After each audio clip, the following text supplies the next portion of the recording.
Hey guys, it's part 3. Today we'll be looking at Mega Rising's Dark, Metal, Dragon, and Colorless duplicates. First is Murkrow, and this one is very simple. It's colorless, as is the newest Honchkrow, so it's going to be the only one you can attack with in off-color decks. In dark decks, it's obviously outclassed by both of the others. The new Honchkrow is great now that I've played around with it. It powers up for each of your opponent's Pokemon that has an ability. Even with only one ability power up, it's doing 80 damage, which is very convenient since Oricorio has an ability and has 70 HP. Thus, this is a card you can splash into any deck to kill it pretty easily. Additionally, it's not a bad card against most other top meta threats. For example, Darkrai, Giratina, Greninja, Indeedee, all the EX evolutions, and all 3 legendary beasts all have abilities. Merely having it out can prevent your opponent from fielding their own cards. I consider this to be a much better card than the other Honchkrows. New Absol can discard the opponent's supporters half the time, and it has pretty decent damage for its energy on a basic.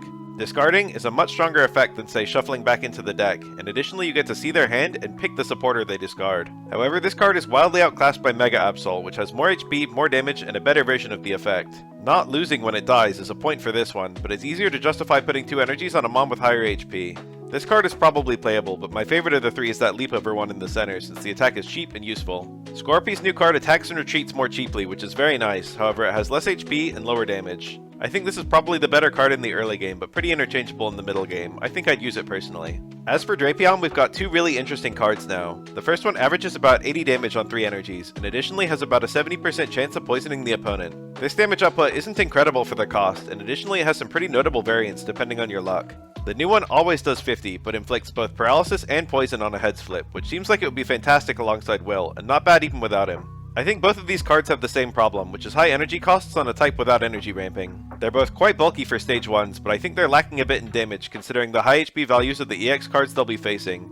It's hard to say which of the 2 is better, I guess probably the first just for its more explosive potential. Darkrai's new card works like Arbok, locking the opponent from switching, except it requires an extra energy. Being a basic with 2 retreat cost and an expensive attack is usually really horrible in this game, and unlike something like Arceus, you can't just Alima it off the field. I think both of these cards are probably pretty bad, but I actually like the older one more since it can lock the opponent out of attacking in addition to switching. Our new Skrelp has higher HP and a stronger attack, but I think the old one is going to be better the majority of the time since you can draw it with Lysia, plus it's cheaper and has a continuous energy curve into Dragalge EX. Obviously the new one is going to be better if you find yourself facing Skarmory or Phanpy or something, but most of the time the old one should be superior.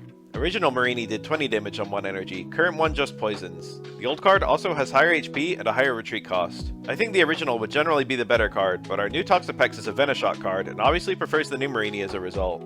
As for Toxapex, it's quite similar to Scolipede, except it's a stage 1 which makes it much easier to field and gives you more space in the deck for supporters and the like, though it's a bit weaker against opponents who aren't poisoned. This card looks much better than the old Toxapex and should work well alongside Dragalge EX or Poison Barb. The new Ferroseed is much better than the old one in my opinion, attacking more cheaply which curves well into the new Ferrothorn. Ferrothorn's new card is pretty similar to the old one, except it takes reduced damage from attacks rather than having a permanent Rocky Helmet. This card actually looks pretty fun to use alongside Heavy Helmet, which would make its 110 HP feel significantly higher in practice. The 2 Durants are different types. The new card is just like Passimian. 40 damage on 2 energies is pretty bad, but if you have both out at once it's 80, which is really good for a basic. Additionally it has 80 HP, which is strong enough to comfortably take 1 or 2 attacks in the early game. I don't think either of these are amazing cards, but the new one might be usable in the right deck. We're on our 3rd Meltan, and I'm not impressed at all. The extra HP it has is nice, but it comes with a higher retreat cost than the middle one, when most people running Meltan seem to be retreating it immediately then powering it up with Dialga. I wouldn't touch either of these though, because I've been running the original Meltan. Melmetal needs lots of metal energies, and if you put a memory light onto it, it can use a mass even after it evolved, where it's much bulkier. Additionally, having a tool at all powers up its attack, so it's a very obvious combo.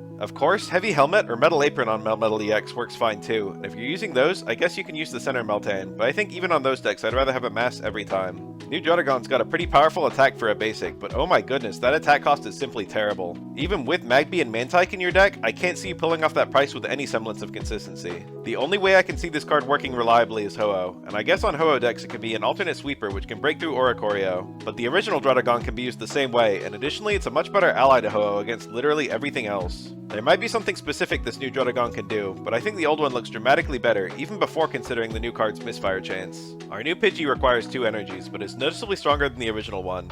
In a post-Lysia world, the middle one is probably the best, but amusingly the new one might be better than the original since it deals more damage in 1 attack than that one deals in 2. The new Pidgeotto also requires 2 energies, and it makes the middle one look pretty bad. I personally like the original one attacking on 1 energy, as it has better synergy with our new Pidgeot, as well as the original, but alongside either of the EX Pidgeot cards, the new one should be workable too. The original Pidgeot is one of my favorite cards, working as an infinite use Sabrina all the time it's out, which is extremely powerful and disruptive, and it's decently strong as an attacker too. The new card has notably more HP and a similarly disruptive effect, forcing the opponent to discard energies. Unfortunately, the new card has a misfire chance, which makes Will an attractive partner for it, but turns where it gets 2 heads can be extremely powerful, as they can prevent your opponent from attacking entirely. I think this new card is probably playable, but significantly worse than Mega Pidgeot, which gets an extra flip and way more health and damage, making it a much better win con. That being said, the original Pidgeot still has value, as its ability is incredibly useful at any stage of the game, and it's not hard to activate if you just rare candy into it. We're up to 8 EVs now. The new one isn't better outright than the Find a Friend one, but it has a really interesting ability, allowing you to evolve it on the same turn you field it, as long as it's the active Mon. This is incredibly useful for any evolution that benefits from merely being on the field at all, such as Sylveon EX for drawing cards, Jolteon EX for hurting the opponent's Pokemon during energy attachment, Leafeon EX for generating grass energies, or the beginning Bolt Jolteon or Dark Binding Umbreon, which can now attack as early as turn 2. If you're using other evolutions like Flareon or Vaporeon or something, then the old Find a Friend or Collect EVs are probably preferred, and you might still use the Find a Friend on Psychic EV decks.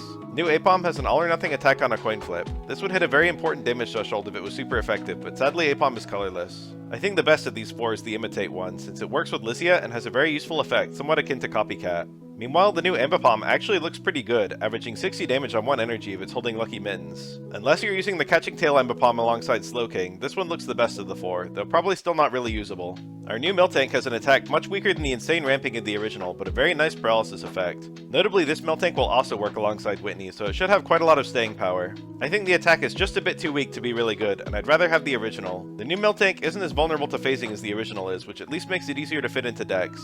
Lyssia can help pull the new Skitty, and additionally it has a higher average damage. As the new Delcatty is mostly useful on the bench, I think the new Skitty is usually better. The new Delcatty, meanwhile, is really interesting, allowing you to redraw one of your discarded supporters. Even on the surface, this allows you to get back at Professor's Research, which makes it function like a worse Sylveon EX. Other useful supporters you could redraw include Cyrus, Red, Hala, Erica, Lily, Irida, Mallow, or Will. The versatility to pull back any of these based on your current needs is quite useful, but making room for Delcatty just to do that is a bit suspect. The only time it really looks amazing is Hala, since every extra turn that Hala's Pokemon survive can be extremely destructive for the opponent. Delcatty is probably good enough to consider using on any deck that fundamentally relies on a specific supporter, but there aren't that many of those presently. The new Swablu inflicts sleep, while the original attacks. I think stalling for turns is generally much more useful than dealing damage, but I guess against a 150 HP Mon like Giratina, you'd rather have the Peck Swablu, so you can peck then evolve and kill it. Both of these are fine, but I prefer the new one. I use Dragon Altaria extensively while running a dual-type deck with Poliwrath EX. Half the time you'll get 2 different energies, which gives you an astonishing 100 damage, and 40, while unimpressive, is at least enough to 2-hit KO Oricorio. The extremely good bulk also gave me time to build up Poliwrath on the bench. I think it's a very workable card on 2 or especially 3 color decks, but there aren't too many multi-type decks floating around now, I think.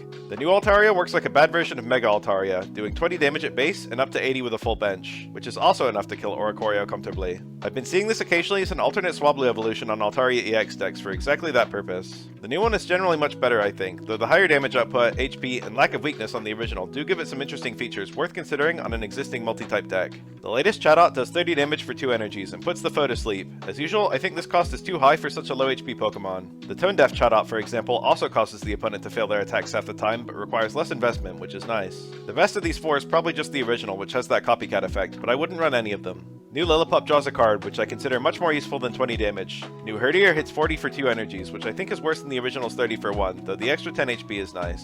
Both Stoutland cards are fantastic in my eyes. The original has a card effect similar to Gumi, where the opposing Pokemon needs extra energy to attack, which massively slows down the opponent's offense and pairs wonderfully with cards like Alolan Raichu, Indeedee, or Gallade. The new one is similarly quite good, dealing an astonishing 140 damage to basic Pokemon, and 70 otherwise, which is still enough to 2-hit KO various threats. The energy cost is a bit high, but being able to one-tap Suicune, Indeedee, or Oricorio while seriously denting mons like Giratina or Absol is extremely useful. I think both of these cards are surprisingly viable even when competing against top-tier decks, though their relatively low damage output against evolved Pokemon hold them back a bit. Our final duplicates this pack are the Wooloo line. The continuous tumble Wooloo is almost certainly better than the last one, featuring both a higher average damage and a higher damage potential. As for Double, both cards' high energy cost, along with their relatively low power for said cost, unfortunately makes both of them pretty bad in serious play, and I wouldn't touch either one. Alright, that's the last of them. Thanks for watching everyone. Let us all know in the comments if you think any of these cards have some potential I might have missed.